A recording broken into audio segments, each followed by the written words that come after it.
Hello everyone, मैं सुशील गुप्ता आप सभी का प्रैक्टिस मॉक के इस प्लेटफॉर्म पर स्वागत करता हूं और उम्मीद करता हूं कि आप सब बहुत अच्छे होंगे और आपकी प्रिपरेशन भी बहुत अच्छी चल रही होगी। सो दोस्तों, जैसा कि आपको पता होगा कि हमने अभी यूट्यूब पे एक पीवाईक्यू सीरीज स्टार्ट करा है जिसमें हम लोग अपने जितने भी जेईएन की अपकमिंग्स एग्जाम्स हैं उनके पीवाईक्यू का डिस्कशन हम लोग कर रहे हैं। ठीक है, तो ये जो सीरीज है अपना ये जेईई अभ्यास सीरीज के नाम से ये सीरीज चल रही है अपनी, जिसमें हम लोग SSC JE, DDA JE, RRB JE, RSSB JE and Jharkhand JE, इन सारे ये जितने भी अपकमिंग जेईएन एग्जाम्स हैं उनके पीवाईक्यू का डिस्कशन यहाँ पे चल रहा है। ठीक है, तो उसी सिलसिले में हमने कल अपने लास्ट क्लास में जो लास्ट क्वेश्चन करा था वो स्ट्रेन पे करा था। ठीक है, लास्ट क्लास में जो लास्ट क्वेश्चन था वो स्ट्रेन पे था, तो हम आज का डिस्कशन उसी से आगे स्टार्ट करेंगे। तो एक बार अगर मैं बात करूं कि कल वाले क्वेश्चन का, तो कल के क्वेश्चन में हमने स्ट्रेन पे क्वेश्चन डिस्कस करा था और उसी कॉन्सेप्ट को आगे बढ़ाते हुए आज का क्वेश्चन फिर से पहला क्वेश्चन आपका स्ट्रेन पे होगा। ठीक है, तो हमने कल स्ट्रेन पढ़ा था कि स्ट्रेन क्या होता है, उसमें हमने लॉन्गिट्यूडनल स्ट्रेन पढ़ा था। लास्ट क्वेश्चन हमने वॉल्यूमेट्रिक स्ट्रेन पे करा था। ठीक है, तो उसी में थोड़ा सा डिस्कशन हम और करेंगे क्योंकि इसमें अच्छे क्वेश्चन एग्जाम में पूछ लिए जाते हैं। उसके बाद फिर फर्दर हम कुछ नए क्वेश्चन पे जाएंगे। ठीक है, तो देखो ना, अगर ये अपना जो 25th नंबर ऑफ क्वेश्चन है इसमें क्या पूछा जा रहा है।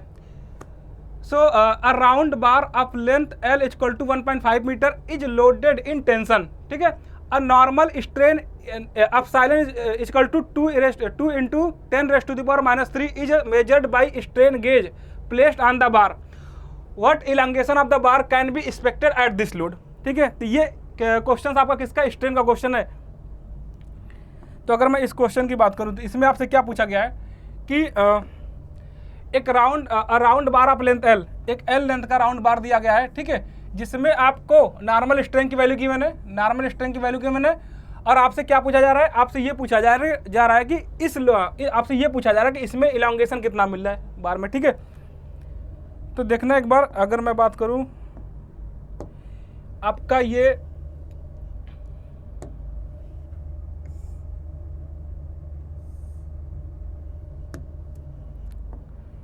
एक लॉन्गिट्यूडनल बार है आपके पास। ठीक है, एक राउंड बार है। कैसा बार है? राउंड बार है। ठीक है, ये हुआ आपके पास एक राउंड बार।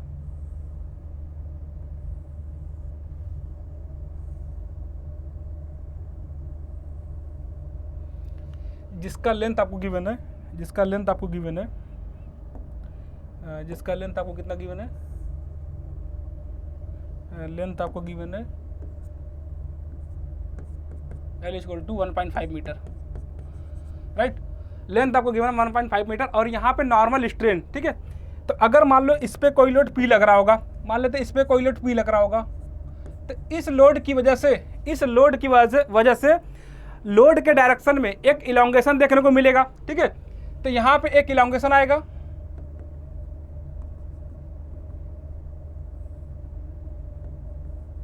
ये बार इलांगेट करेगा।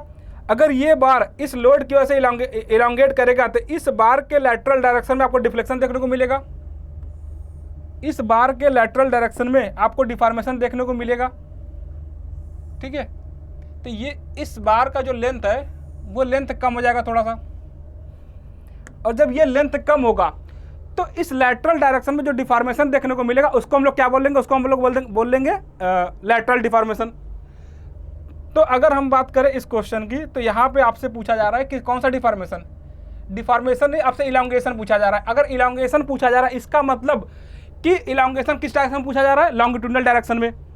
तो आपको यहाँ पे बार का लेंथ गिवन है, स्ट्रेन की वैल्यू गिवन है। स्ट्रेन की वैल्यू कितना गिवन है, 2 into 10⁻³ ठीक है, अब स्ट्रेन क्या होता है, स्ट्रेन होता है delta L/L equal to 2 into 10⁻³ यहाँ पे गिवन है। इलांगेशन पूछा गया, इलांगेशन मतलब क्या कि चेंज इन लेंथ, आपको लेंथ में कितना इंक्रीमेंट देखने को मिल रहा है। तो डेल्टा L आपसे पूछा जा रहा है, तो डेल्टा L यहाँ पे सीधा हो जाएगा कितना, 2 into 10⁻³ इंटू L की वैल्यू कितना जाएगा, 1.5 मीटर। तो आप इसे सॉल्व कर लो, 2 into 10⁻³ ये मीटर निकल के आएगा, क्योंकि ये क्या था L किस में, अगर ये जो L अगर ये मीटर में है अगर एल की वैल्यू मीटर में है तो यहाँ से जो इलांगेशन, ये जो डेल्टा एल की वैल्यू निकलेगी, ये निकल के आएगा मीटर में। आपसे पूछा किस में जा रहा है, एमएम में पूछा जा रहा है, तो आप इसको एमएम में कन्वर्ट कर लीजिए। तो 2 इंटू 10⁻³ इंटू इसको एमएम में कन्वर्ट करेंगे तो 10⁻³ से मल्टीप्लाई कर देंगे तो ये आ जाएगा कितना, ये कितना दिया स्ट्रेन की वैल्यू, सॉरी हाँ, तो ये हो जाएगा 1.5 इंटू 2 कितना हो जाएगा, 3 हो जाएगा। तो 1.5 इंटू 2 की वैल्यू कितनी होगी, यहाँ पे 3 होगा, ठीक है। तो 1.5 और इसकी वैल्यू कितना हो जाएगा 3, तो आपको कितना हो जाएगा, ये 3 हो जाएगा। तो ये लास्ट में स्ट्रेन निकल के आएगा, ये जो लास्ट में डेल्टा एल की वैल्यू निकल के आएगी, ये कितना निकल के आएगी, तो ये निकल के आएगा आपका 3 इंटू 10⁻³ तो यहाँ से आ जाएगा 3 mm, ठीक है। तो जो डेल्टा एल निकल गया, इलांगेशन जो निकल के आएगा वो कितना निकल के आएगा, 3 mm निकल के आएगा, ठीक है। तो ये तो हो गया किस, ये हो गया इलांगेशन की बात। तो हमने एक चीज़ यहाँ पे देखा था कि हमने बात करा था स्ट्रेन का, ठीक है। अगर मैं एक बात बताऊँ स्ट्रेन के बारे में अगर यहाँ पे मेंशन करें,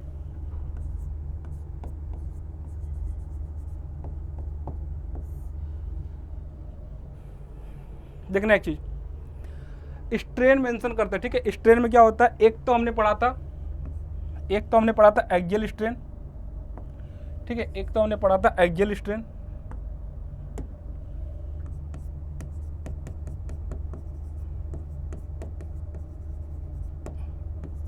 दूसरा हमने पढ़ा था, दूसरा बात कर लेते पहले लैटरल स्ट्रेन का,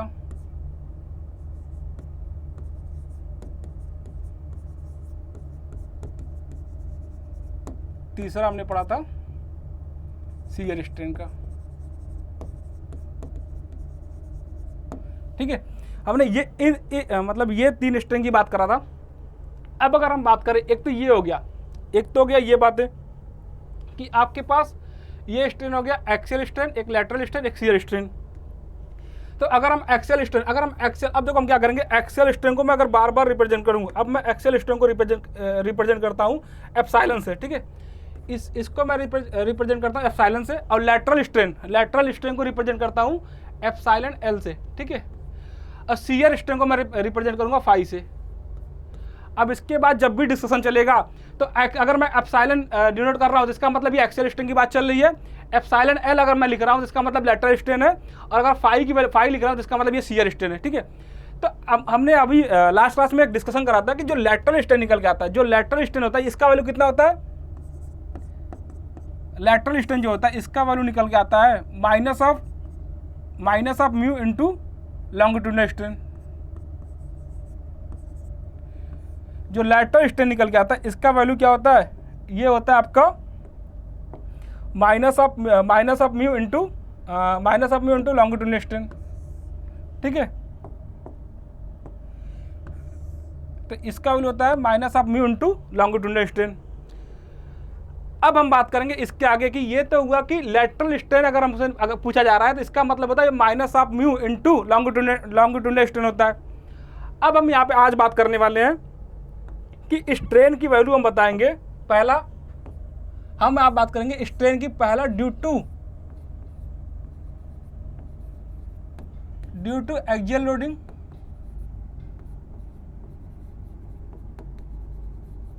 दूसरा हम बात करेंगे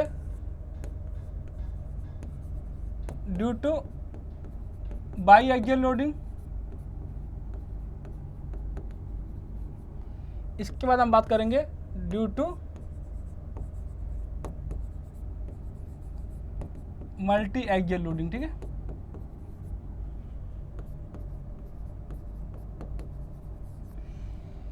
कल तक के डिस्कशन में हमको एक बात समझ में आ गया कि लैटरल स्ट्रेन की वैल्यू तो निकल के आता है माइनस म्यू ऑफ एप्सिलॉन, ठीक है, minus mu of longitudinal strain. आज की क्लास में हम डिस्कशन करेंगे स्ट्रेन की value due to the axial loading कितना होगा। अगर मटेरियल में बाई एक्सियल लोडिंग लग रहा होगा तो डिफॉर्मेशन कितना होगा, स्ट्रेन की वैल्यू क्या निकल के आएगी, और अगर मल्टी एक्सियल लोडिंग लग रहा हो तो कितना वैल्यू निकल के आएगा, ठीक है।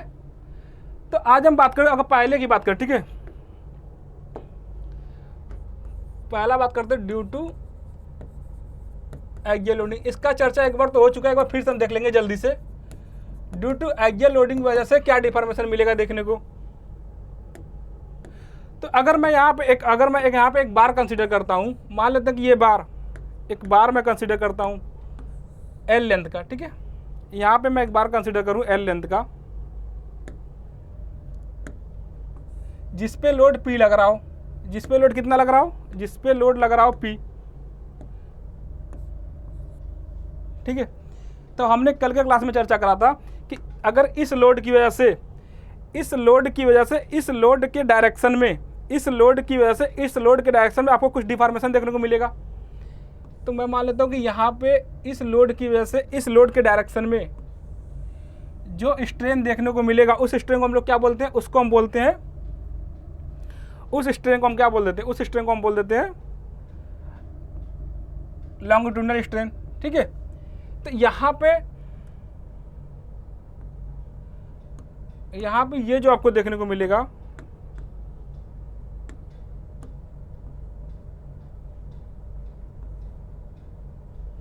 एक मिनट रुकना,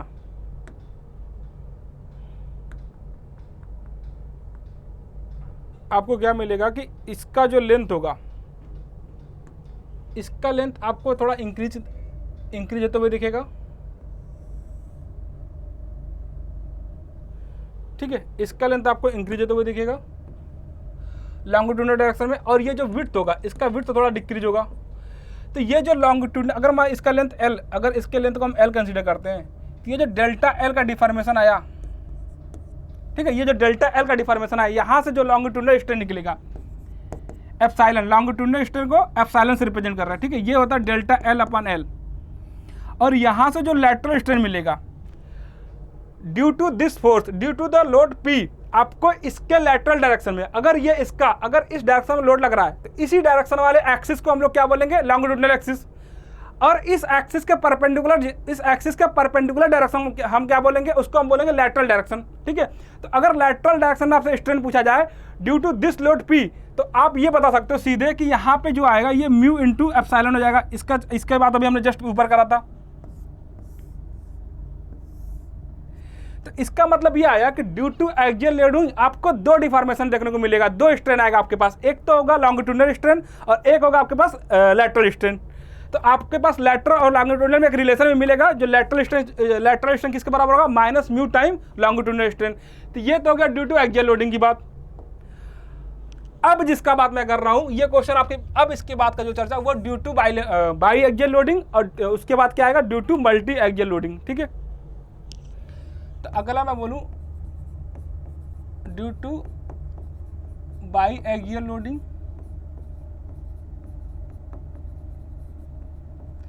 बाई एक्सियल लोडिंग की वजह से आपको लीनियर डिफॉर्मेशन कितना देखने को मिलेगा, ठीक है। तो मैं एक बात करूं बाई एक्सियल लोडिंग की, तो मान लो ये मेरे पास एक लैमिना है, ठीक है, जिसका लेंथ मैं कंसीडर कर लेता हूं, जिसका लेंथ मैं मान लेता हूँ एल है, इसके विड्थ को मैं बी कंसीडर कर लेता हूं। तो इसका लेंथ आपके पास हो गया एल और इसका विड्थ हो गया बी, ठीक है। और इस पे स्ट्रेस मैं ये कंसीडर करता हूं कि इस पे जो एक्स डायरेक्शन में स्ट्रेस आ रहा होगा वो सिग्मा एक्स है, और वाई डायरेक्शन में स्ट्रेस आपको सिग्मा वाई मिल रहा है, ठीक है। ये स्ट्रेस सिग्मा एक्स है, कितना, ये सिग्मा एक्स हो गया,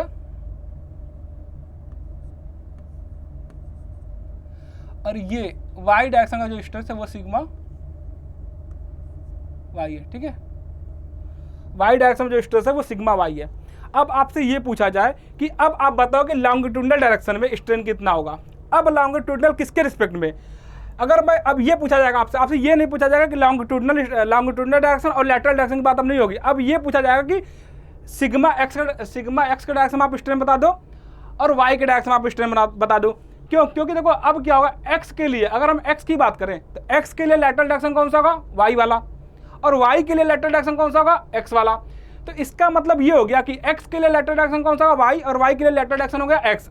अब आपसे ये पूछा जाएगा कि आप ये बताओ कि एक्स के डायरेक्शन में स्ट्रेन कितना मिलेगा और वाई के डायरेक्शन में स्ट्रेन कितना मिलेगा। तो यहाँ से एक बात समझना कि अगर मैं सबसे पहले बात करूं कि एक्स के डायरेक्शन में स्ट्रेन कितना मिलेगा, एप्सिलॉन एक्स मतलब एक्स के डायरेक्शन में स्ट्रेन।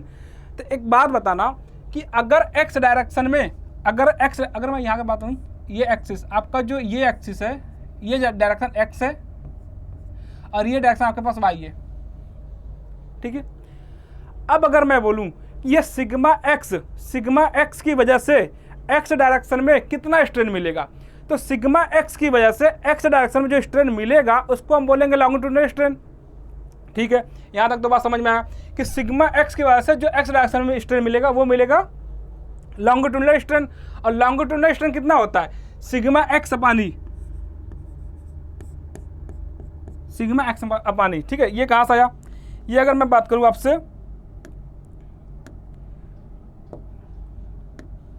ठीक है,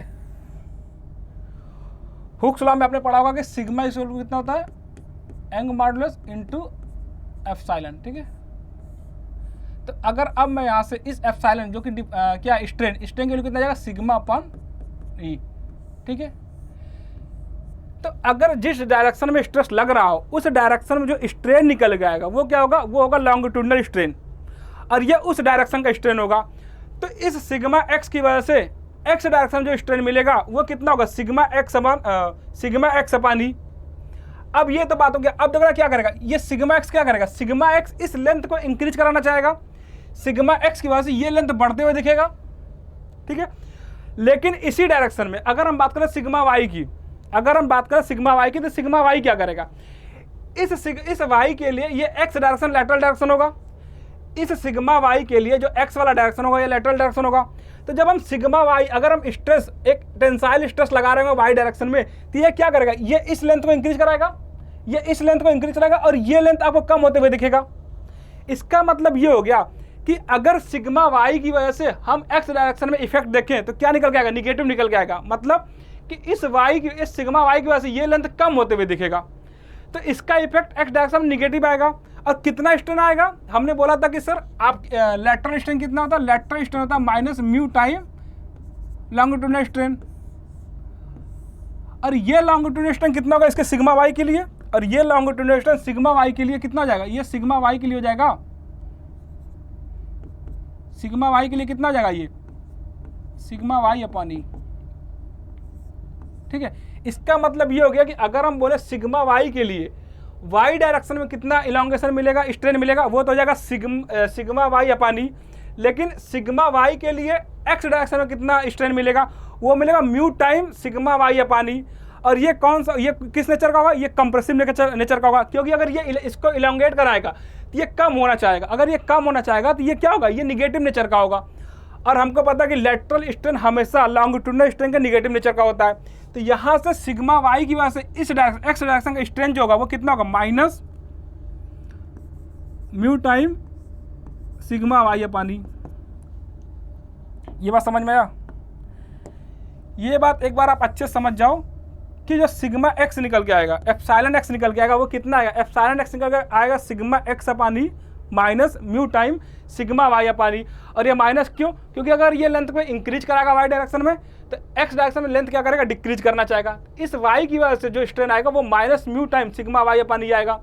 माइनस म्यू कहाँ से आएगा, म्यू इसलिए आएगा कि इस वाई के लिए, इस सिग्मा वाई के लिए एक्स वाला डायरेक्शन लैटरल डायरेक्शन होगा, और लैटरल डायरेक्शन में जो स्ट्रेन मिलता है वो minus mu time longitudinal direction का स्ट्रेन, और लॉन्गिट्यूडिनल डायरेक्शन का स्ट्रेन कितना होता है, सिग्मा वाई अपॉन ई। ये यहाँ समझ में आया, ठीक है, सिग्मा वाई अपॉन ई। तो ये बात हुआ इसका सिग्मा एप्सिलॉन एक्स का। अब अगर मैं बात करूं कि वाई डायरेक्शन में कितना स्ट्रेन मिलेगा, वाई डायरेक्शन में क्या स्ट्रेन मिलेगा, तो सेम बात है, वहां से सेम चीज समझेंगे यहाँ पे कि सिग्मा जो वाई होगा, सिग्मा एप्सिलॉन वाई जो होगा, एप्सिलॉन वाई जो होगा ये कितना होगा, सिग्मा वाई की वजह से इलांगेशन वाई डायरेक्शन में, और जब सिग्मा वाई की वजह से इलांगेशन वाई डायरेक्शन में कौन सा मिलेगा, लॉन्गिट्यूडिनल स्ट्रेन मिलेगा। ठीक है, कौन सा स्ट्रेन मिलेगा, लॉन्गिट्यूडिनल स्ट्रेन। तो ये कितना करेगा सिग्मा वाई, ये सिग्मा वाई अपॉन ई आ जाएगा, ये आ जाएगा सिग्मा वाई अपॉन ई। ठीक है, अब मैं बात करूं कि इस x की वजह से y डायरेक्शन में कितना स्ट्रेन मिलेगा, तो x की वजह से वापस से सिग्मा x की वजह से y डायरेक्शन में लैटरल स्ट्रेन मिलेगा। और ये क्या करेगा, अगर ये सिग्मा x डायरेक्शन में लेंथ को इंक्रीज कराएगा तो y डायरेक्शन में क्या कराएगा, y डायरेक्शन में लेंथ को कम कराना चाहेगा, y डायरेक्शन में लेंथ को कम कराना चाहेगा। इसका मतलब ये हो गया कि सिग्मा x की वजह से y डायरेक्शन जो स्ट्रेन मिलेगा वो लैटरल स्ट्रेन मिलेगा, और उसकी वैल्यू कितना हो जाएगा, उसका वैल्यू हो जाएगा minus mu time sigma X upon E. ठीक है, ये हो गया आपका सिग्मा, ये किसके लिए हो गया, ये आपका हो गया वाई डायरेक्शन में स्ट्रेन, और ये सारा का सारा लीनियर स्ट्रेन है। अभी लीनियर स्ट्रेन की बात हो रही है, सीयर स्ट्रेन की बात नहीं हो रही है। ये लीनियर स्ट्रेन एक्स डायरेक्शन का है, ये लीनियर स्ट्रेन वाई डायरेक्शन का है। और तीसरा हम बात करेंगे कि अगर जेड डायरेक्शन का स्ट्रेन बता दूं,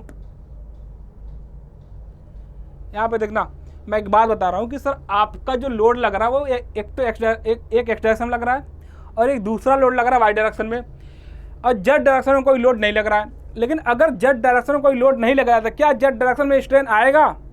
क्या जेड डायरेक्शन में स्ट्रेन आएगा? तो बिल्कुल आएगा। जेड डायरेक्शन में स्ट्रेन क्यों आएगा? जो जेड डायरेक्शन होगा वो सिग्मा, ये एक्स का क्या होगा, ये एक्स के लिए लैटरल डायरेक्शन होगा जेड डायरेक्शन, और जेड डायरेक्शन वाई के लिए भी लैटरल डायरेक्शन होगा। तो एक बात ये समझ में आया कि जो जेड डायरेक्शन होगा, और ये जेड डायरेक्शन कौन सा डायरेक्शन है, ये perpendicular the board, perpendicular of the board, ये जो बोर्ड के परपेंडिकुलर वाला एक्सिस होगा, ये जो बोर्ड के परपेंडिकुलर वाला एक्सिस होगा ये आपका जेड डायरेक्शन है। तो एक्स ये हो गया, वाई वर्टिकल हो गया, और परपेंडिकुलर टू द बोर्ड वाला जो एक्सिस होगा ये आपका जेड एक्सिस हो गया। तो जेड एक्सिस में स्ट्रेन आएगा, बिल्कुल आएगा। क्यों आएगा? क्योंकि जेड एक्सिस एक्स और वाई दोनों के लिए लैटरल डायरेक्शन होगा, और लैटरल डायरेक्शन में स्ट्रेन आता है, और कितना आता है, mu time the longitudinal strain. तो अगर हम बात करें एप्सिलॉन जेड की, तो जेड डायरेक्शन में कितना स्ट्रेन आएगा, minus mu time sigma X upon E और minus mu time sigma Y upon E. Sigma X का लैटरल डायरेक्शन जेड होगा तो हाँ होगा, तो minus mu time sigma X upon E, फिर माइनस वाई के लिए भी लैटरल डायरेक्शन होगा, और एक्स और वाई दोनों मिलके जेड डायरेक्शन के जो जेड डायरेक्शन का थिकनेस होगा उसको कम कराएगा तो दोनों निगेटिव। और हमको पता भी है कि लैटरल स्ट्रेन क्या होता है, लॉन्गिट्यूडिनल का निगेटिव होता है। तो ये हो गया सिग्मा एप्सिलॉन जेड, ठीक है। एप्सिलॉन जेड कितना हो गया, minus mu time sigma X upon E minus mu time sigma Y upon E. इस पे अभी आगे आपको क्वेश्चन देखने को मिलेगा, और बहुत अच्छे क्वेश्चन यहाँ से बनते हैं, और इसका एग्जाम में गलत होने की प्रोबेबिलिटी बहुत ज़्यादा होता है। अगर मैं एक बात बताऊँ यहाँ से कि सर ये जो सिग्मा एक्स होगा, ये सिग्मा एक्स को और कैसे रिप्रेजेंट कर सकते हैं, ये जो सिग्मा एक्स होगा ये डेल्टा एल अपन एल नहीं होगा अगर हम इसके लेंथ को एल बोले, और जो सिग्मा वाई होगा ये कितना होगा, ये होगा डेल्टा बी अपन बी। और अगर हम इसके थिकनेस को टी बोल दें, कितना बोल दें, अगर हम इसके थिकनेस को टी बोल दें, मैं मान लूँ ये जो थिकनेस इसका है, ये जो थिकनेस निकल के आ रहा है ये टी है, ठीक है। तो जो एप्सिलॉन जेड होगा वो क्या हो जाएगा, ये कितना हो जाएगा, ये हो जाएगा आपका डेल्टा टी अपन टी, ठीक है। अब अगर आपसे इस केस में बाई एक्सियल लोडिंग की कंडीशन में आपसे ये पूछा जाए कि इसका लेंथ गिवन हो, इसका विड्थ गिवन हो और इसका थिकनेस गिवन हो, आपसे ये पूछा जाए कि इस सिग्मा एक्स और सिग्मा वाई, सिग्मा एक्स और सिग्मा वाई की वैल्यू दिया जाए, और आपसे ये पूछा जाए कि लॉन्गिट्यूडिनल डायरेक्शन में कितना इलॉन्गेशन मिलेगा, तो आप क्या करोगे, पहले तो एप्सिलॉन एक्स निकालोगे और उसमें किससे मल्टीप्लाई कर दोगे, एल से, तो आपको एक्स डायरेक्शन में इलॉन्गेशन मिल जाएगा।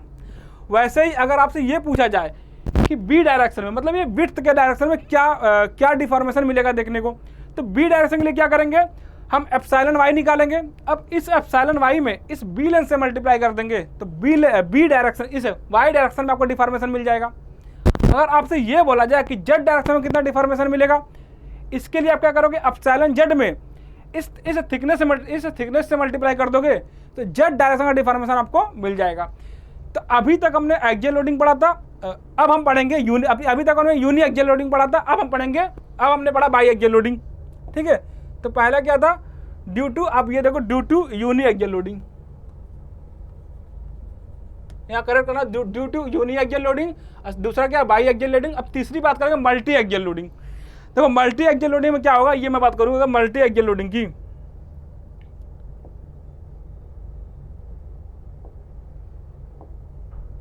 ये बाई एक्सियल हो गया, अब हम बात करते हैं मल्टी एक्सियल की, ठीक है। तीसरा कंडीशन क्या था, ड्यू टू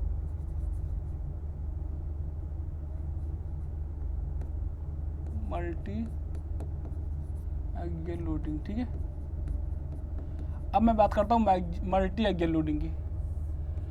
अभी तक आपने 2 डायरेक्शन में लोड देखा, अब मैं तीनों डायरेक्शन में स्ट्रेस अप्लाई करूंगा। अब तीनों डायरेक्शन में स्ट्रेस कैसे अप्लाई होगा? अब मैं तीनों डायरेक्शन में आपको स्ट्रेस अप्लाई करके दिखाता हूं। ठीक है, तो तीनों डायरेक्शन में स्ट्रेस में अप्लाई करता हूं।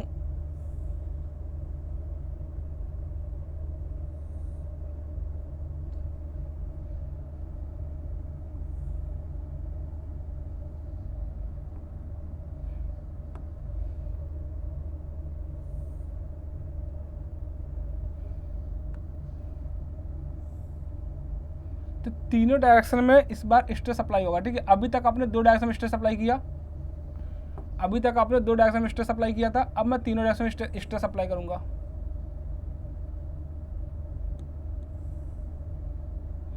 ठीक है,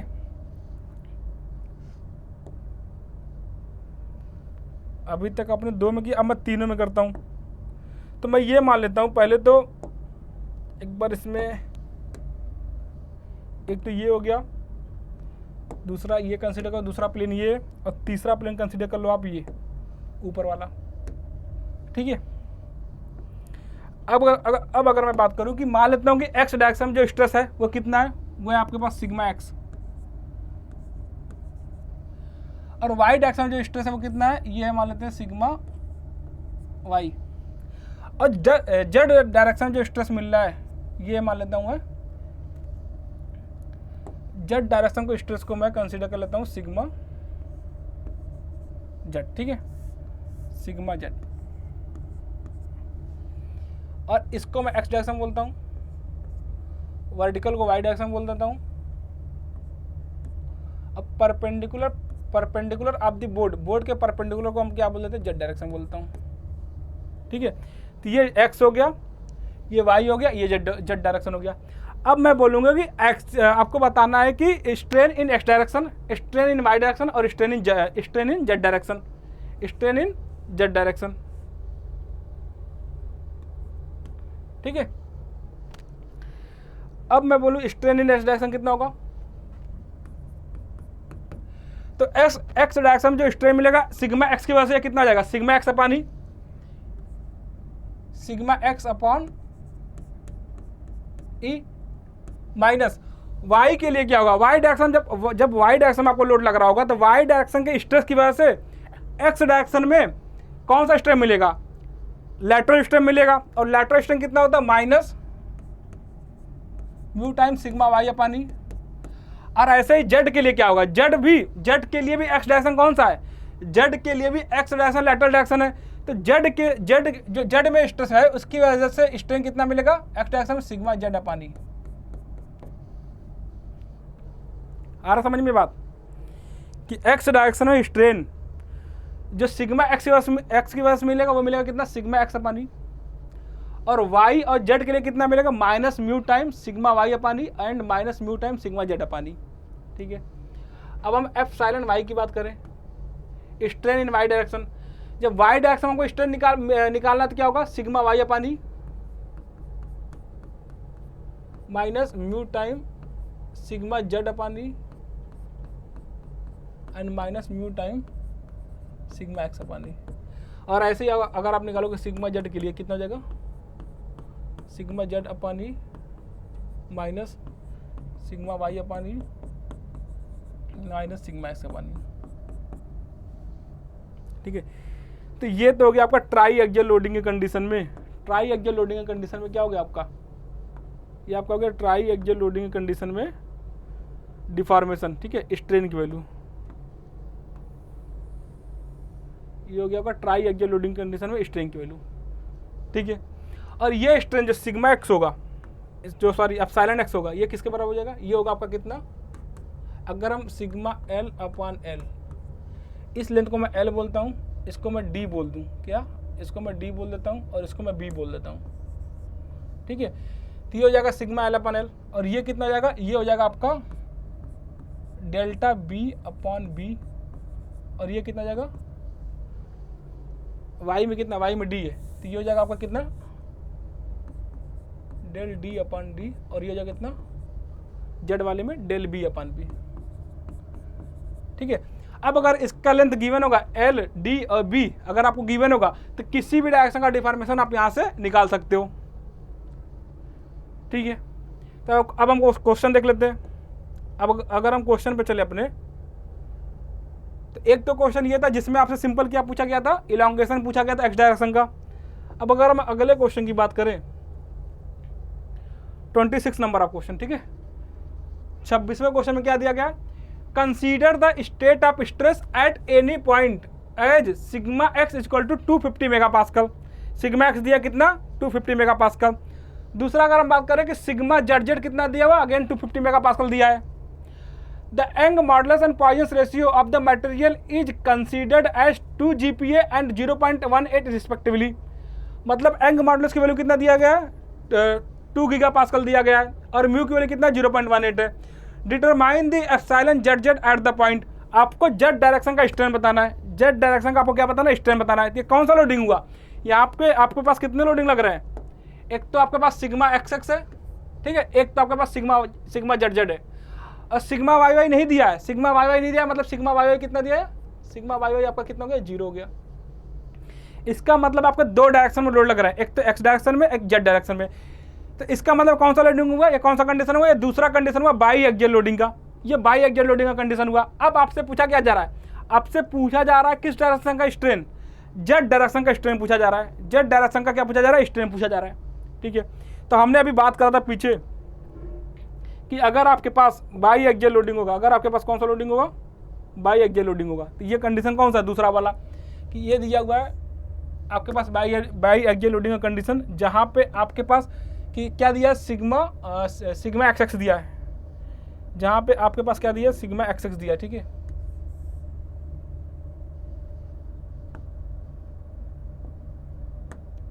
जहाँ पे आपके पास सिग्मा एक्स एक्स है।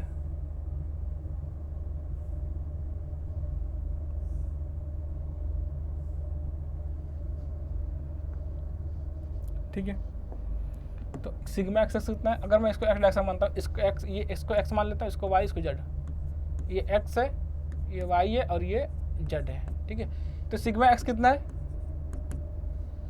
250 मेगापास्कल। और देन सिग्मा जेड जेड कौन सा, ये सिग्मा जेड जेड भी कितना दिया 250 मेगापास्कल दिया है। और स्ट्रेन कहाँ पूछ रहा है, स्ट्रेन पूछ रहा है एप्सिलॉन जेड जेड, मतलब जेड डायरेक्शन का स्ट्रेन पूछ रहा है आपसे। तो अगर मैं जेड डायरेक्शन के स्ट्रेन की बात करूँ, यहाँ पे देखना ये कितना होगा, ये होगा आपका कितना, पहले तो जेड डायरेक्शन का स्ट्रेस अपॉन ई, जो कि आपका लॉन्गिट्यूडनल स्ट्रेन होगा।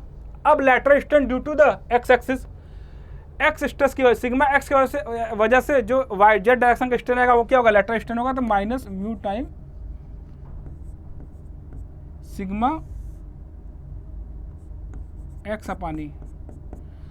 और वाई डायरेक्शन में कोई लोड नहीं है, तो उसकी वजह से जो लैटरल स्ट्रेन आएगा जेड में वो 0 आएगा।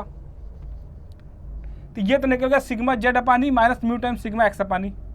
यहाँ से 1 अपॉन ई कॉमन करेंगे, सिग्मा जेड की वैल्यू पुट करेंगे, minus mu time sigma X की वैल्यू पुट करेंगे। ठीक है, अब आप देखो यहाँ पर गिवन आपका कितना, सिग्मा एक्स गिवन है कितना 250, और सिग्मा जेड जेड गिवन है कितना अगेन 250। वैल्यू किसका गिवन है, ई की वैल्यू, यंग मॉडुलस कितना है 2 गीगापास्कल दिया हुआ है, और म्यू की वैल्यू कितना दिया हुआ है 0.18। ठीक है, तो सबसे पहला काम क्या करेंगे, ई को हम कन्वर्ट करेंगे किसमें, मेगापास्कल में। क्यों करेंगे, क्योंकि अपना सिग्मा एक्स का यूनिट किसमें सिग्मा एक्स का यूनिट अपने पास मेगापास्कल में। ठीक है, अगर हम ई के यूनिट को मेगापास्कल में कन्वर्ट कर ले, तो ये मेगापास्कल कैंसिल होगा, और जो स्ट्रेन का यूनिट आएगा वो क्या होगा, यूनिटलेस होगा, मेगापास्कल कैंसिल होगा। इसका मतलब हमको क्या करना पड़ा, या तो हम ई के वैल्यू को अपना मेगापास्कल में कन्वर्ट कर ले, या तो फिर हम सिग्मा को क्या करें, इसको हम गीगापास्कल में कन्वर्ट कर लें। तो हम एक काम करेंगे कि इसको क्या करेंगे, ई को करेंगे कन्वर्ट मेगापास्कल में। तो 2 GPa कितना होता है, ये होता है 2 × 10³ मेगापास्कल। ठीक है, इसमें किसी को कोई कन्फ्यूजन तो नहीं होना चाहिए, मुझे लगता है कन्फ्यूजन तो नहीं होना चाहिए। बट एक बार मैं बता दूँ कन्वर्जन हुआ कैसे। अगर मैं एक बात बताऊँ कि सर 1 मेगा पास्कल कितना होता है, 1 मेगा पास्कल 10 की पावर 3 पास्कल होता है। 1 मेगा पास्कल 10 की पावर 1 मेगा पास्कल कितना होता है, 10 की पावर 6 पास्कल। 1 गीगा पास्कल कितना होता है, 10 की पावर 9 पास्कल। तो यहाँ से 1 गीगा पास्कल कितना निकल के आ जाएगा, 10 की पावर 3 मेगा पास्कल। ठीक है, और ये बात आप सबको पता होगा कि मेगा पास्कल क्या होता है, ये बात आप सबको पता होना चाहिए। पास्कल क्या होता है, न्यूटन पर मीटर स्क्वायर, और मेगा पास्कल क्या होता है, न्यूटन पर mm स्क्वायर। ठीक है, तो इसका मतलब ये हुआ, अगर कहीं पे भी 1 मेगा पास्कल लिखा हुआ है, इसका क्या मतलब है, ये हुआ 1 न्यूटन पर mm स्क्वायर। और अगर 1 पास्कल लिखा हुआ है, इसका क्या मतलब है, 1 न्यूटन पर मीटर स्क्वायर। और अगर 1 गीगा पास्कल दिया गया, तो ये चीज़ हमको डायरेक्ट याद होना चाहिए। हम इतना कन्वर्जन, इतना टाइम आपके पास एग्जाम में नहीं होगा कि आप एग्जाम में यूनिट को पहले पास्कल में कन्वर्ट करो, फिर मेगा पास्कल में कन्वर्ट करो। इतना टाइम आपके पास एग्जाम में नहीं मिलेगा। तो आपको ये चीज़ें पहले से पता होना चाहिए कि 1 गीगा पास्कल कितना मेगा पास्कल होता है, और 1 मेगा पास्कल को 1 न्यूटन पर mm बोलते हैं। 1 पास्कल कितना होता है, 1 न्यूटन पर मीटर स्क्वायर होता है। तो ये चीज़ें पहले से पता होना चाहिए आपको। तो अब अपने क्वेश्चन में अगर मैं आऊँ, तो क्वेश्चन में कितना था, ई की वैल्यू कितना था, 2 × 10⁻³ मेगा पास्कल। अब आप यहाँ पे वैल्यू पुट कर दो, ठीक है। तो 1/e कितना हो गया, 2 × 10⁻³ सिग्मा जेड कितना है, 250 माइनस म्यू की वैल्यू कितना है, 0.18। अगेन ये कितना, 250। अब ये कैलकुलेशन आपको एग्जाम में करना है, आपके पास कैल्सी नहीं होगा, देखना इस कैलकुलेशन को कैसे कर सकते हैं आसानी से। तो पहला तो काम ये कर लो कि 250 कॉमन हो रहा है, 250 को कॉमन कर लो। तो 250 × 10 × 10 की पावर 3, ये कितना हो जाएगा, ये हो जाएगा आपके पास कितना, 1 - 0.18। ये कितना हो जाएगा, 1 - 0.18। अब इसको देखना कैसे सॉल्व करना है। तो अगर मैं 250 को 10⁻³ से डिवाइड कर दूं, 250 को 10 की पावर 3 से डिवाइड कर दूं, तो ये कितना बनेगा, 0.25। आप इस बात को जान जाओ कि एग्जाम में कैल्सी आपको नहीं मिलेगा, और आपको कैलकुलेशन वहाँ पे करना है, छोड़ के नहीं आना है क्वेश्चंस को। अगर ऐसे क्वेश्चन को आप छोड़ोगे तो एग्जाम में फिर आप मार्क्स कहाँ अटेंड करोगे। अब ये देखा कितना, ये हो जाएगा 1 - 0.18 कितना हो जाएगा, 0.82। ये हो जाएगा आपको 0.82।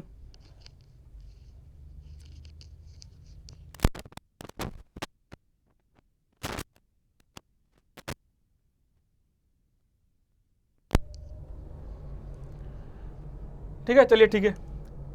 अब यहाँ पे एक काम करेंगे, 0.25 को हम कितना लिख सकते हैं, 1/8 लिख सकते हैं। कितना, 0.25 को हम कितना लिख सकते हैं, 1/4 लिख सकते हैं। ये 1/4 और ये 2 कितना हो जाएगा, 1/8 × 0.82। अब इसको आप सॉल्व कर लो, कितना हो जाएगा, 0.1 0, ये कितना हो जाएगा, 20।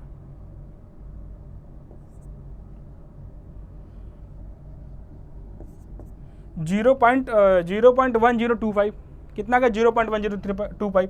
तो आपका आंसर कौन सा हो गया, आंसर हो गया आपका 0.103। तो आपका आंसर होगा कौन सा, बी पार्ट।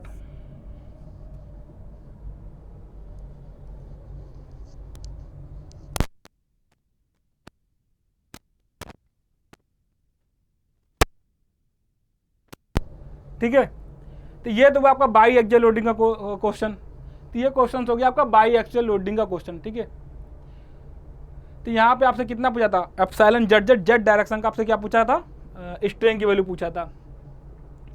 आपसे जेड डायरेक्शन का इलांगेशन भी पूछ सकता है, जेड डायरेक्शन का इलांगेशन भी पूछ सकता है। कैसे, अगर आपसे यहाँ पे दे दिया जाए कि जेड डायरेक्शन में जो लेंथ है, जेड डायरेक्शन का जो लेंथ है, अगर इसकी वैल्यू आपको दे दिया जाए कि जेड डायरेक्शन का जो लेंथ है, इस लेंथ की वैल्यू मान लेते हैं कितना है, 10 मीटर या 10 mm मान लो या 10 मीटर मान लो, ठीक है, ये मान लेते 10 मीटर है।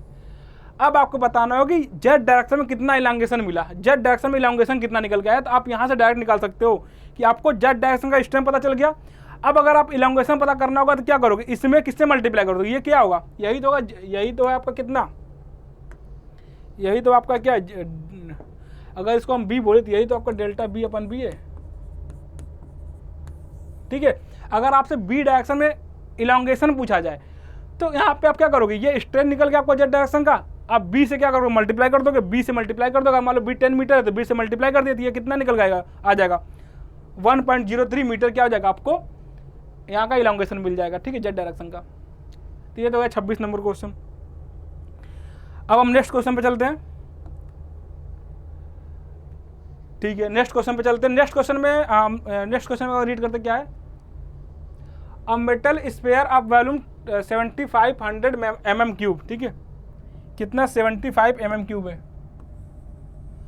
Right, is subjected to an all around fluid pressure of 200 megapascal, कितना मेगापास्कल है, 200 मेगापास्कल है। The bulk modulus of material is 1 × 10⁵ आपको के की वैल्यू गिवन है, किसकी वैल्यू गिवन है, ये के की वैल्यू गिवन है, न्यूटन पर mm स्क्वायर। अगर न्यूटन पर mm स्क्वायर मतलब क्या, ये भी मेगा पास्कल है, ये भी क्या, ये भी मेगा पास्कल है। तो आप अगर आप क्वेश्चन रीड कर रहे हो, अब रीड करते टाइम ही आपके दिमाग में यूनिट आ जाना चाहिए कि या ये क्वेश्चन किस यूनिट में चल रहा है। आप देखो तो यहाँ पे क्वेश्चन क्या है कि फ्लूइड प्रेशर को 2 मेगापास्कल लिख रहा है, जबकि बल्क मॉडुलस को कितना लिख रहा है, 1 × 10⁵ न्यूटन पर mm स्क्वायर। और ये हमको तुरंत क्लिक करना चाहिए कि 1 न्यूटन पर mm स्क्वायर को क्या होता है, यही तो 1 मेगापास्कल होता है। इसका मतलब अभी सेम यूनिट चल रहा है यहाँ पे। अब आपसे क्या पूछा जा रहा है, वॉल्यूमेट्रिक चेंज पूछा जा रहा है, ठीक है, वॉल्यूमेट्रिक चेंज पूछा जा रहा है। जिस तरीके से हमने आपसे बोला था कि इलांगेशन बताना हो तो क्या करोगे आप, सबसे पहले अगर आपको किसी भी डायरेक्शन का इलांगेशन बताना हो तो सबसे पहला काम हम ये करेंगे कि उस डायरेक्शन में स्ट्रेन बता देंगे कितना होगा, चाहे वो बाई एक्सियल लोडिंग हो, चाहे वो यूनी एक्सियल लोडिंग हो, चाहे वो ट्राई एक्सियल लोडिंग हो। अगर हम एक बार डायरेक्शन का स्ट्रेन निकाल दिए तो बस बचा क्या काम, बस ये बचा कि उस डायरेक्शन का लेंथ कितना गिवन है पहले से, उससे मल्टीप्लाई कर दोगे तो क्या मिल जाएगा आपको, लीनियर डिफॉर्मेशन मिल जाएगा, लीनियर डिफॉर्मेशन मिल जाएगा। अब यहाँ पे वॉल्यूमेट्रिक डिफॉर्मेशन पूछा जा रहा है, वॉल्यूमेट्रिक चेंज पूछा जा रहा है, मतलब वॉल्यूमेट्रिक डिफॉर्मेशन पूछा जा रहा है। अगर आपसे वॉल्यूमेट्रिक डिफॉर्मेशन पूछा जा रहा है तो आप क्या बता दो, आप ये बता दो कि वॉल्यूमेट्रिक स्ट्रेन कितना आया। अगर आप वॉल्यूमेट्रिक स्ट्रेन बता दोगे तो उसमें हम क्या मल्टीप्लाई कर देंगे, उसमें हम वॉल्यूम से मल्टीप्लाई कर देंगे तो आपको क्या मिल जाएगा, आपको मिल जाएगा वॉल्यूमेट्रिक डिफॉर्मेशन कितना है, डेल्टा वी की वैल्यू निकल जाएगी। आपको पूछा क्या है, डेल्टा वी कितना होगा, ये पूछा जा रहा है, ठीक है। तो अब आप देखना कि यहाँ पे मेटल स्फीयर वॉल्यूम कितना दिया, वॉल्यूम आपको दिया कितना, वी की वैल्यू आपके पास कितना है, वी की वैल्यू आपके पास है 7500 mm स्क्वायर, 7500 mm स्क्वायर। और जो sigma we all around pressure का क्या मतलब गया कि सिग्मा एक्स सिग्मा वी मतलब सारे डायरेक्शन का प्रेशर कितना है, सारे डायरेक्शन का प्रेशर कितना है, सेम है, और ये कितना है 200 मेगापास्कल। और जैसे ही मैं मेगापास्कल लिखूं आपके दिमाग में आना चाहिए कि ये न्यूटन पर mm स्क्वायर की बात चल रहा है। अब बल्क मॉडुलस का वैल्यू कितना किया है, बल्क मॉडुलस का वैल्यू गिवन है कितना, 1 × 10⁵, ये तो बल्क मॉडुलस हो गया। और ये न्यूटन पर mm में है तो हम यहाँ वापस इसको मेगापास्कल लिख सकते हैं। अब आपसे वॉल्यूमेट्रिक चेंज पूछा जा रहा है तो आप एक काम क्यों नहीं करते, आप सबसे पहले हमको बता दो कि वॉल्यूमेट्रिक स्ट्रेन कितना होगा। और हमने एक बात बताया था कि जिस तरीके से आप हुक्स लॉ फॉलो होता है कहाँ पे, नॉर्मल स्ट्रेस नॉर्मल स्ट्रेन में, जिस तरीके से आपका हुक्स लॉ फॉलो होता है नॉर्मल स्ट्रेस नॉर्मल स्ट्रेन में, वही हुक्स लॉ फॉलो होता है शियर स्ट्रेस शियर स्ट्रेन में और वॉल्यूमेट्रिक स्ट्रेस वॉल्यूमेट्रिक स्ट्रेन में। तो अगर जिस तरीके से हुक्स लॉ आपका क्या बोलता है, ये हुक्स लॉ फॉलो होता है कि अगर सिग्मा इक्वल टू कितना होता है, E × एप्सिलॉन, ये नॉर्मल स्ट्रेस है, ये नॉर्मल स्ट्रेन है। अगर हम बात करें शियर स्ट्रेस की तो shear stress tau equal to कितना होता है, G × फाई, कितना होता है, G × फाई। ये शियर स्ट्रेस या शियर स्ट्रेन हो गया। अगर हम बात करें कि सिग्मा वी वॉल्यूमेट्रिक स्ट्रेस, ये कितना था, K × epsilon v, K × epsilon v. इसका मतलब ये आ गया कि ये जो हुक्स लॉ है ये नॉर्मल स्ट्रेस नॉर्मल स्ट्रेन के लिए, शियर स्ट्रेस शियर स्ट्रेन के लिए, और आपका वॉल्यूमेट्रिक स्ट्रेन और वॉल्यूमेट्रिक स्ट्रेन, इन तीनों के लिए क्या है, इन तीनों के लिए वैलिड है। ठीक है, तो हम यहाँ से क्या निकाल लेंगे, आपको सिग्मा वी पता है, आपको के की वैल्यू पता है, हमें आपसे एप्सिलॉन निकाल लेंगे। तो आपके पास सिग्मा वी कितना है, अगर आपके पास देखोगे तो आपके पास सिग्मा वी की वैल्यू यहाँ पे गिवन है, sigma we normal stress in all direction को हम बोल देते हैं सिग्मा वी, तो के इंटू एप्सिलॉन वी, तो यहाँ पे एप्सिलॉन वी निकाल लो, आप कितना निकाल दोगे, सिग्मा एक्स अपॉन के। अब सिग्मा एक्स देखना कितना 200 मेगापास्कल, और के की वैल्यू कितना है, के कितना है, के 1 इंटू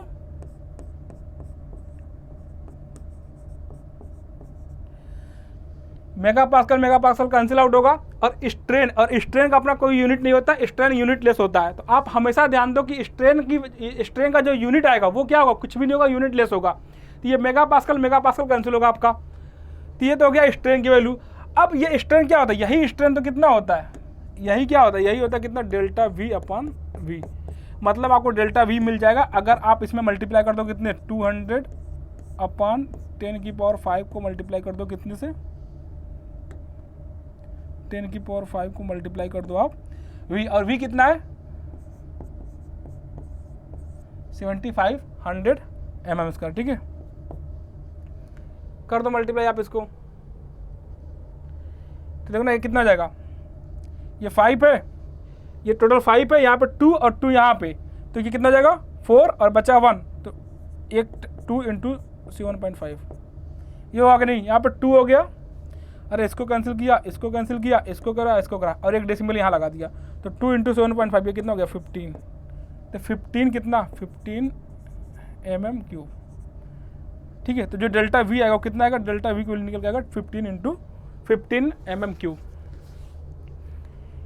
तो ये आगे क्या आ गया कितना, आंसर कौन सा हो गया, सी ऑप्शन,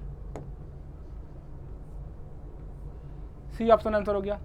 तो आप देखो कि यहाँ पे आपसे एग्जाम में क्या पूछ सकता है, 3 टाइप का स्ट्रेन हो गया, एक तो आपका लॉन्गिट्यूडिनल स्ट्रेन हो गया, ये पूछ सकता है, एक तो आपका लैटरल स्ट्रेन हो गया, एक तो आपका हो गया वॉल्यूमेट्रिक स्ट्रेन। अब ये लोडिंग कंडीशन चेंज कर सकता है, एक बार आपको यूनिएक्सियल लोड दे सकता है, एक बार आपको बाईएक्सियल लोडिंग दे सकता है, एक बार आपको ट्राईएक्सियल लोडिंग दे सकता है। तो तीनों कंडीशन आपको समझ में आ गया, तीनों पर हमने एक क्वेश्चन कर लिया।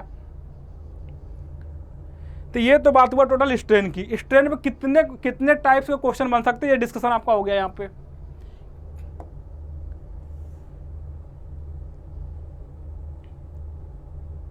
ठीक है,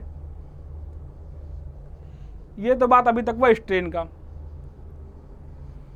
अब बात करेंगे हम किसका, कि सर ये रिलेशन क्या है। ई, अब आपका क्वेश्चन है किस पे, यंग मॉडुलस, शियर मॉडुलस और बल्क मॉडुलस के बीच में रिलेशन पे। ठीक है, तब ये क्वेश्चन एक बार रीड करना, क्या है, the relation between Young modulus E and modulus of rigidity N is given by. तो आपसे पूछा गया बेसिकली ई और एन के बीच का क्या रिलेशन है। ये बहुत ही बेसिक क्वेश्चन है और मेरे को लगता है इसका फार्मूला आप सबको याद होगा कि आपके पास यहाँ से 4 फार्मूले निकल के आते हैं, किसके बीच में, ई, जी, के और म्यू। ठीक है, ई, जी, के और म्यू पे आपको 4 फार्मूले देखने को मिलेंगे यहाँ से। तो अगर हम सबसे पहले फार्मूले की बात करें तो जब सबसे पहला फार्मूला निकल आता है, ई इक्वल टू कितना होता है, ई 2g इंटू 1 प्लस म्यू। ठीक है, और दूसरा जो फार्मूला निकल के आता है, कितना निकल के आता है, E equal to 3k into 1 minus 2 mu.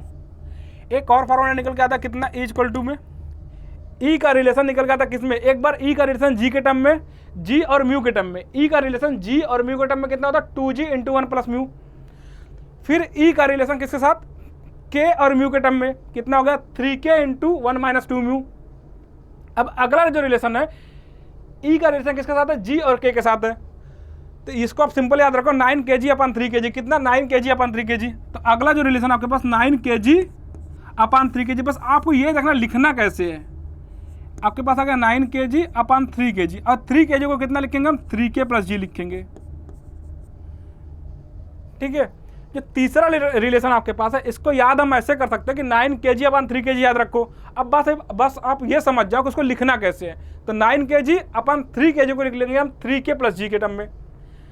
अब अगला जो लोगों को जल्दी याद नहीं होता है, अगला रिलेशन जो लोगों को जल्दी याद नहीं रहता है, तो ये कितना जाएगा, ये देखने के बाद म्यू का रिलेशन किसके टर्म में, k और g के टर्म में। म्यू का रिलेशन k और g के टर्म में कहाँ से निकलेगा, इस e और इस e को आप इक्वेट करा दो, ठीक है। इसको आप अगर इक्वेट कराओगे तो एक रिलेशन निकलेगा किसके बीच में, k, g और म्यू के टर्म में। तो यहाँ से आप म्यू निकाल सकते हो किसके टर्म में, k और g के टर्म में। किसके टर्म में, k और g के टर्म में। देखना यहाँ पे क्या होता है, म्यू का जो रिलेशन निकल गया था ये आता है 3k - 2μ अपॉन 6k + 2μ।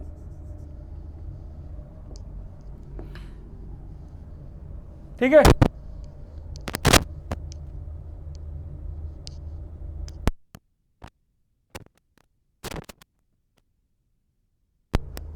तो आपके पास इतने रिलेशन निकल के आते हैं। अगर पहला रिलेशन की बात करें कि E = कितना होता है,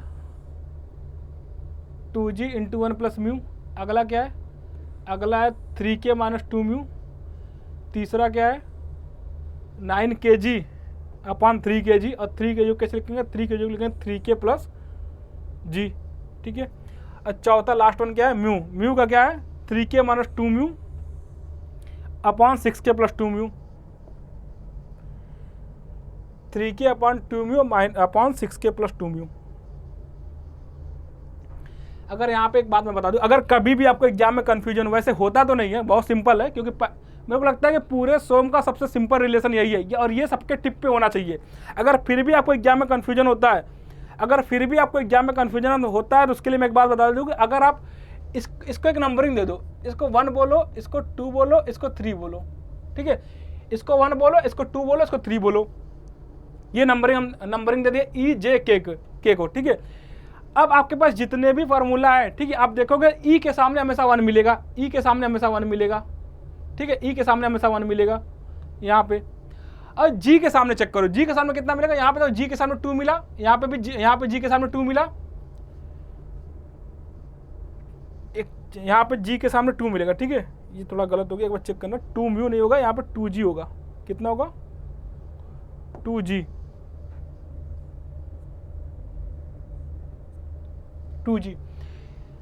तो सारे फार्मूले में देखना G के सामने कितना मिलेगा, यहाँ पे G के सामने 2 मिला, यहाँ पे G के सामने 2 मिला, यहाँ पे G के सामने 2 मिला। और हमने इसको अलग से याद रखा कैसे, 9 kg अपन 3 kg, और 3 kg को कैसे लिखेंगे हम लोग, 3 kg को लिखेंगे 3k + g के टर्म में। तो ये तो अलग से याद हो गया कि 9 kg अपन 3 kg, और 3 kg को हम लोग लिखेंगे 3k + g के फॉर्म में। बाकी फार्मूले में देखोगे तो E के सामने 1 आया, G के सामने 2 आया, 2 2 2। अब K के सामने चेक करो, और K के सामने 3 आया, आना 3 चाहिए था, ठीक है। यहाँ पे भी देखो 3 आया, यहाँ 3 आया, यहाँ 3 आया। ये 9 kg हम लोग अलग से याद रखे हैं। अब 3 आया, अब म्यू वाला कैसे फार्मूला याद होगा, ये तो हो गया G और K वाला, कि 1 आया, 2 आया, 1 आया, 3 आया, ठीक है। अब म्यू का कैसे याद रखेंगे, अगर कभी भी कंफ्यूजन हो कि ऊपर माइनस होगा कि नीचे माइनस होगा, देखो कंफ्यूजन क्या होता है, आपको फार्मूला याद होता है। कंफ्यूजन कभी -+ में होता है, कभी 2-1 में होता है, बस यही कंफ्यूजन होता है बार बार आपको एग्जाम में। तो आपको मैं यहाँ पे याद दिला दूँ कि देखो ऊपर माइनस है, ऊपर प्लस है, और हमको ये पता है कि म्यू की वैल्यू मैक्सिमम कितनी हो सकती है, 0.5 हो सकती है। म्यू की वैल्यू मैक्सिमम 0.5 हो सकती है। इससे एक बात ये समझ में आ गया कि सर डिनोमिनेटर में जो वैल्यू आएगी वो बड़ा होगा किससे, न्यूमरेटर से। डिनोमिनेटर में जो वैल्यू आएगा वो बड़ा होगा किससे, न्यूमरेटर से। तो अगर आपको ये पता है कि म्यू की वैल्यू कितना आता है मैक्सिमम 0.5 मतलब <1। अगर <1 वैल्यू आपको रखना है, इसका मतलब डिनोमिनेटर की जो वैल्यू रखनी होगी वो न्यूमरेटर से बड़ा रखना पड़ेगा। अब चेक करना, हमने क्या बोला था, 3 के सामने K के सामने 3, तो 3k - 2g, G के सामने 2। अब मैं बात करूँ कि न्यूमरेटर में आपको बड़ी वैल्यू रखना है, तो 3 का बड़ा क्या कर दोगे, 6k, माइनस का बड़ा प्लस कर दोगे, और इसको 2g को 2g रहने दो। तो म्यू की वैल्यू जो निकल के आता है, यहाँ नीचे प्लस ऊपर माइनस होता है, और ऊपर 3k - 2g, नीचे 6k + 2g होता है। भाई इसको सिंपल याद रख लो, वहाँ पे आप इक्वेट कराओगे, आपको सीधे k और g की वैल्यू देगा, आपसे म्यू की वैल्यू पूछेगा, तो आपको इक्वेट नहीं कराना पड़ेगा, सिंपल आप डायरेक्टली इस फार्मूले से निकाल सकते हो। कभी कभी आपको सीधे फार्मूला दे देगा, ठीक है, सीधे आपको फार्मूला दे देगा, आपको ये बताना होगा कि कौन सा आंसर सही है। तो आप इसमें देख लो, द रिलेशन बिटवीन किसमें पूछा, एंग मॉडुलस में, और किसमें, मॉडुलस ऑफ रिजिडिटी। ये जी जो है इसको आप सीयर मॉडुलस बोल दो या मॉडुलस ऑफ रिजिडिटी बोल दो। तो आपसे ई और जी के बीच का रिलेशन क्या हो गया, E equal to 2g into 1 plus mu. यहाँ जी को किससे डिनोट कर रहा है, एन से डिनोट कर रहा है। तो ई इक्वल टू कितना हो गया 1, E equal to 2n into 1 plus mu. तो 2n इंटू 1 प्लस म्यू, देखो यहाँ म्यू को म्यू ही लिखा है, म्यू को म्यू लिख दिया है, ठीक है। और ये प्रीवियस ईयर क्वेश्चन है, अपने से नहीं लिखा गया है। तो ई इक्वल टू कितना हो गया 2n इंटू 1 प्लस म्यू। ये क्वेश्चन आपके जितने भी जेईएन एग्जाम्स होंगे, आप देखोगे ना, जितने भी आपके पास जेईएन एग्जाम्स होंगे, इस फार्मूले से एक क्वेश्चन बनने की प्रोबेबिलिटी बहुत हाई होती है। मतलब यहाँ से क्वेश्चन पूछ लिया जाता है जनरली, आपसे देखोगे। अगर आप जेईई एग्जाम्स की बात करोगे तो ऐसे ही क्वेश्चन पूछते हैं फार्मूला बेस्ड, या तो सीधे फार्मूला पूछ लेगा आपसे, या तो एकदम सिंपल सा कोई फार्मूला बेस्ड क्वेश्चन पूछ लेगा। सोम में आपसे जितने भी क्वेश्चन पूछेंगे, या तो फार्मूला पूछेगा सीधे, या कोई सिंपल सा कोई फार्मूला बेस्ड कोई छोटा सा क्वेश्चन पूछ लेगा। तो हमको बहुत बड़े क्वेश्चन की प्रैक्टिस नहीं करना है, बट हाँ थोड़ा सा आइडिया लगा होना चाहिए। अगर वहाँ पे आपसे कुछ भी चेंज करें तो आप उसका आंसर बता पा रहे हो। If young modulus E of the material is equal to bulk modulus K, then what is the value of Poisson ratio. मतलब क्या, अगर आपको क्या दिया गया, ई की वैल्यू के वैल्यू के बराबर है, ये जो दिया है कि young modulus of E of a material equal to bulk modulus, E की वैल्यू के बराबर है। ई की वैल्यू किसके बराबर है, के की बराबर है। और आपसे पूछा क्या जा रहा है, then what is the value of Poisson ratio, आपसे पॉइजन रेशियो की वैल्यू पूछा जा रहा है। तो बस सिंपल सा बात, आपको अगर आपको रिलेशन ध्यान है, तो आप इसको आसानी से निकाल सकते हो। कितना हो जाएगा, ई इक्वल टू कितना होता है 3k इंटू 1 माइनस 2 म्यू। अगर आपको फार्मूला ध्यान है तो आपका काम बन जाएगा। तो ई कितना, अगर ई के बराबर है, इसका मतलब ई और ई को कैंसिल कर दें। अगर ई के बराबर है तो ई और ई कैंसिल हो गया, तब यहाँ पे 1 बच गया, यहाँ कितना बच गया, चेक करना है एक बार कैलकुलेशन एक बार चेक करना। ई इंटू 1 माइनस 2 म्यू हो गया, 3 को इधर ले जाएंगे तो 1/3 इंटू 1 माइनस 2 म्यू, ठीक है। अगेन 2 म्यू को इधर लाएं और 1/3 को इधर ले गए, 1 माइनस 1/3 कितना हो जाएगा 2/3। और 2 से कैंसिल हुआ, 2 से कैंसिल कितना हो गया 1/3। तो ये जो आपका म्यू की वैल्यू निकल गया, कितना निकल गया, म्यू की जो वैल्यू निकल गया कितना निकल गया 1/3, ठीक है। अगर आपको ध्यान होगा 1/3 किसके लिए वैल्यू है, ये अगर आपको ध्यान होगा तो 1/3 जो वैल्यू है किसके लिए, ये किसकी म्यू की वैल्यू है, अगर आपको ध्यान होगा तो ये वैल्यू आपके एल्युमिनियम के लिए है,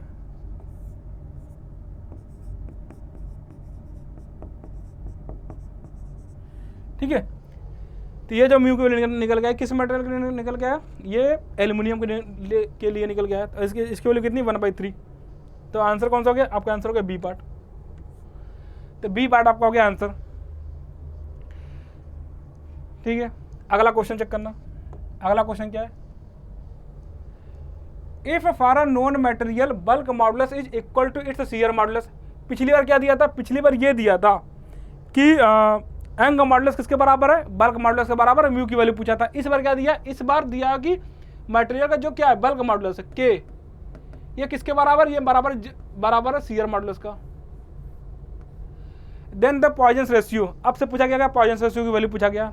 अब दो तरीका क्या, या तो आप ये कर लो, पहला तरीका क्या, सबसे सिंपल तरीका, आपको फार्मूला अगर याद है, म्यू का के और जी के बीच में रिलेशन अगर याद है तो सबसे सिंपल हो गया। तो तब तो कुछ करना ही नहीं है।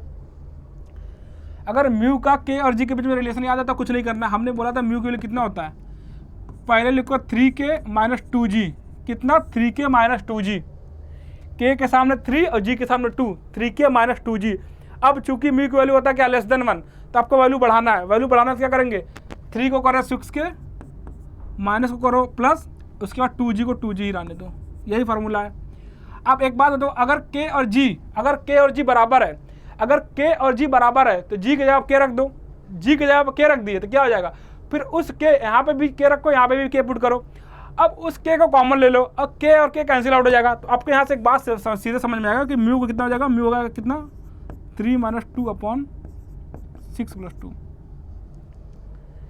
सिंपल बात है कि आप k की जगह पे या k की जगह पे g रख दो या g की जगह पे k रख दो, ठीक है। रख दिया 3k minus 2k/6k plus 2k। अब एक काम करो, उस k को कॉमन कर लो।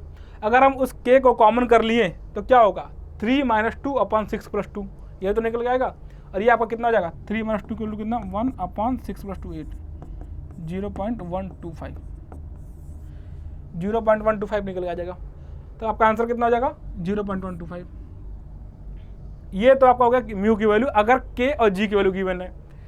दूसरा तरीका आप ये कर सकते हो, अगर आपको नहीं ध्यान है, बिल्कुल भी नहीं ध्यान है, तो आपको ई ध्यान होगा। ई कितना होता है 2g इंटू 1 प्लस म्यू, कितना 2g इंटू 1 प्लस म्यू। दूसरा ई कितना होता है, ई कितना होता है 3k इंटू 1 माइनस 2 म्यू।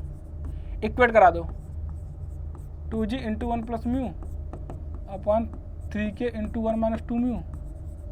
ठीक है, और आपको k और g क्या दिया, बराबर दिया। अगर k और g बराबर है, अगर k और g बराबर है तो ये कैंसिल आउट हो गया। अगर ये k और g बराबर है तो ये कैंसिल आउट हो गया। तो ये कितना 2 into 1 plus mu 3 into 1 minus 2 mu. अब यहाँ से सॉल्व कर लो, 2 प्लस 2 म्यू कितना जाएगा 2 plus 2 mu upon 3k minus 6 mu. 6 mu को इधर लाओ तो 8 म्यू हो जाएगा, 8 म्यू। और ये k नहीं आएगा, k तो भी कैंसिल हो गया ना, k आपका कैंसिल आउट हो चुका है, तो k नहीं आएगा। कितना आएगा 3 माइनस कितना आएगा 3 माइनस 6 म्यू। ठीक है, 6 म्यू को इधर लाओ 8 म्यू अपॉन या 3 माइनस 2 कर दो 1 हो जाएगा। म्यू को कितना जाएगा 0.125। सबसे अच्छा अगर आपको याद है तो यहाँ से करो, अगर आपको याद है यहाँ से करो, नहीं याद है, बिल्कुल नहीं याद है तो 3 इस ई वाले फार्मूला को दोनों को इक्वेट कराओ, यहाँ से आपका म्यू को निकल के आएगा 0.125। ठीक हो गया। ये तो क्वेश्चन हो गया आपका किस पे, इस फार्मूले पे, ई जे के म्यू के फार्मूले पे हो गया। अगला क्वेश्चन चेक करना, अगला क्वेश्चन चेक करना। A bar made of material which has modulus of elasticity कितना 2 into 10 raise to the power 5। ठीक है, कितना 2 into 10 raise to the power 5, या ई की value 2 into 10 raise to the power 5। And Poisson's ratio is 0.25। Mu की value कितना दिया 0.25 दिया है, ई दिया है, म्यू दिया है। Which one of the following correspond to the shear modulus of the material. आपसे किसका पूछा जा रहा है, शियर मॉडुलस पूछा जा रहा है, मतलब जी पूछा जा रहा है। एकदम सिंपल, आपको अगर फार्मूला याद है तो कुछ भी नहीं है, अगर आपको फार्मूला याद है तो ये क्वेश्चन कुछ भी नहीं है। ई की वैल्यू पुट कर दो कितना 2 इंटू 10 की पावर 5 इंटू 2 इंटू जी की वैल्यू कितना दिया, जी पूछा गया आपसे 1 प्लस म्यू कितना दिया 0.25। यही क्वेश्चन आपसे एग्जाम में पूछे जाएंगे। इसके अलावा मतलब देखो कितने ये सिंपल ही क्वेश्चन पूछा था एग्जाम में, जो आपसे जहाँ पे भी आपसे गलती एग्जाम में इसमें भी हो जाती है, दिक्कत ये है। ठीक है, अब 1.25 को कितना पुट कर सकते हो, 1.25 कितना होता है 5/4 होता है, अगर आपको पता होगा तो। जी कितना जगह 4/5, 0.8 इंटू 10 की पावर 5। तो ये स्पीड होना चाहिए आपका एग्जाम में। ये स्पीड अगर आपके पास एग्जाम में कि कैलकुलेशन कैसे करना, हमने 1.25 को क्यों 1.25 को डिवाइड नहीं किया, 1/1 नहीं लिखा। हमको पता है 1.25 कितना होता है 5/4 होता है, तुरंत इसको 5/4 लिखेंगे। अब फिर जब हम उधर ले जाएंगे तो 4/5 होगा, और ये हो जाएगा कितना 0.8, तो ये कितना जाएगा 0.8 हो जाएगा। तो आप इस बात को समझो कैलकुलेशन इस एग्जाम में कैलकुलेशन करना कैसे है। ये नहीं कि आप 1/1.25 से डिवाइड करने लग गए, नहीं, आपको कुछ चीज़ें ध्यान होना चाहिए। 1.25 किसकी वैल्यू है 5/4 की वैल्यू। अगर ये 5/4 की वैल्यू तो यहाँ पे 5/4 पुट करो, 4/5 करो, वहाँ पे 0.8 आ जाएगा। आंसर कितना जाएगा 0.8। तो आप इस बात को समझो कि एग्जाम में क्वेश्चंस तो यहीं से आएंगे। ठीक है, एग्जाम्स में देखो क्या तरीका है, 2 तरीका। एग्जाम में आपको अगर स्कोर करना तो सबसे पहला काम आपका सिंपल क्वेश्चन गलत नहीं होने चाहिए। सबसे पहला काम तो आपका ये होना चाहिए कि सिंपल क्वेश्चन गलत नहीं होने चाहिए और सबसे कम टाइम में लगने चाहिए। उसमें टाइम भी बहुत ज़्यादा कंज्यूम नहीं होना चाहिए। और टाइम ज़्यादा कंज्यूम कब नहीं होगा, जब आप क्वेश्चन को अच्छे स्पीड में कर पाओगे, आपका कैलकुलेशन फास्ट होगा। अगर आपका कैलकुलेशन फास्ट होगा तब जाके आप एग्जाम में कैलकुलेशन तेज कर पाओगे। क्योंकि अगर आप देखो एसएससी जेईई का, एसएससी जेईई में आपको 2 घंटे में 200 क्वेश्चन करने हैं।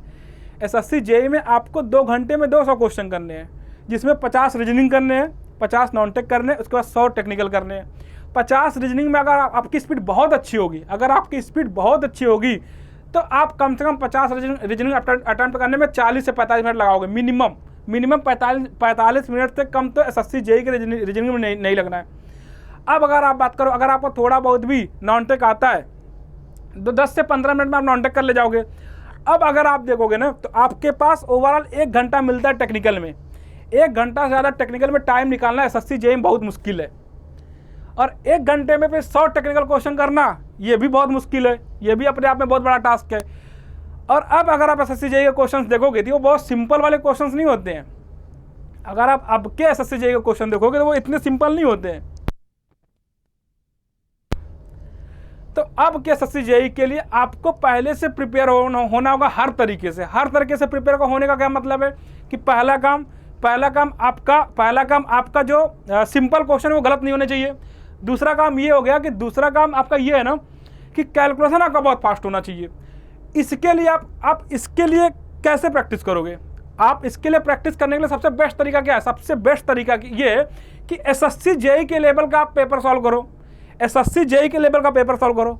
तो पहला काम आपके पास ये है कि आप एसएससी जेईई या आप जितनी भी जेईई एग्जाम की बात कर लो, इवन आप किसी भी एग्जाम की बात करो, अगर आपको उस पेपर में अच्छे स्कोर करने हैं तो सबसे पहला काम ये होना चाहिए कि आप उसके पीवाईक्यू सॉल्व करो।